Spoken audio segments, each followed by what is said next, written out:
এই টাকাগুলো অনেকের কাছে অনেক কিছু, আবার অনেকের কাছে কিছুই না।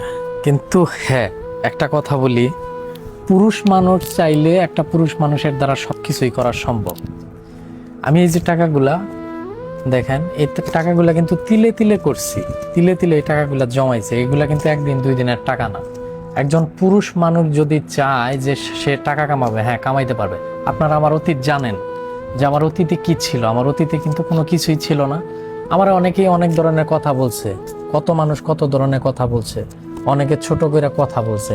তারপরেও আমি এগুলোর মধ্যে আমি পাত্তা দিই না, কারণ লোকের মুখ আছে, লোকে বলবে।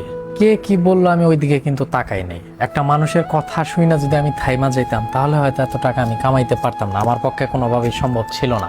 আমাদের গ্রাম অঞ্চল অনেক মানুষ আছে, অনেক মানুষের অনেকেই অনেক ধরনের কথা বলে, টিটকারি দিয়ে কথা বলে, মস্করা কইরা কথা বলে। ওই কথাগুলো শোনার পর অনেক ছেলে আছে, অনেক পুরুষ আছে যারা দমায়া জায়গা। ভাই, লোকের কথায় কখনো কান দেওয়া যাবে না। কে কি বললো সেটা শোনার টাইম নেই। আপনি আপনার গন্তব্যের দিকে হাঁটেন, আপনি আপনার গন্তব্যে চলেন, দেখবেন আপনার গন্তব্যে যাওয়া কেউ আটকাইতে পারবে না।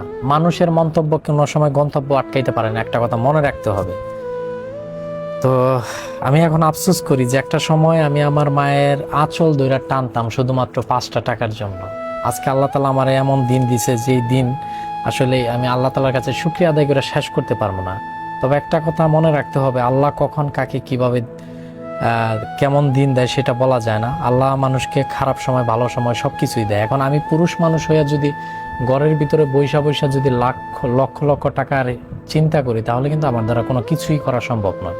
একজন পুরুষ মানুষের টার্গেট হবে যে আমাকে পরিশ্রম করতে হবে, সফলতা অর্জন করতে হবে। একটা মানুষ চাইলে পরিশ্রম করে সে তার লাইফস্টাইল চেঞ্জ করতে পারে। আপনারা আমার অতীত দেখছেন, আমার অতীত সম্পর্কে সবাই জানেন যে মানিক মিয়া কেমন সৌদি আরবের মধ্যে ধুলাবালি ময়লা আবর্জনার মধ্যে বসবাস করে আইছে, কিভাবে জীবনযাপন করছে, আপনারা কিন্তু সবই দেখছেন। আমার একটা টার্গেট ছিল যে আমি মানিক মিয়া জীবনে সফলতা অর্জন করতে চাই, সাকসেসফুল হতে চাই। আমি পরিশ্রম করছি, আমি আমার লাইনে হাঁটছি, আল্লাহ তাআলা আমাকে সাকসেসফুল কইরা দিয়েছে। আল্লাহ তাআলার কাছে লাখো কোটি শুকরিয়া। আসলে এই টাকাটা দেখানোর কোনো ইচ্ছা ছিল না। আপনারা হয়তো অনেকেই বলতে পারেন আমি শো আপ করলাম। না ভাই, এটা শো আপ না। এই কারণেই দেখাইলাম যে দেখেন আমি একটা সময় কি ছিলাম, আল্লাহ তাআলা আমারে কেমন দিন দিচ্ছিল, কিভাবে দিনকাল পার করছে, আর এখন বর্তমানে আল্লাহ তাআলা আমারে কেমন দিন দিছে।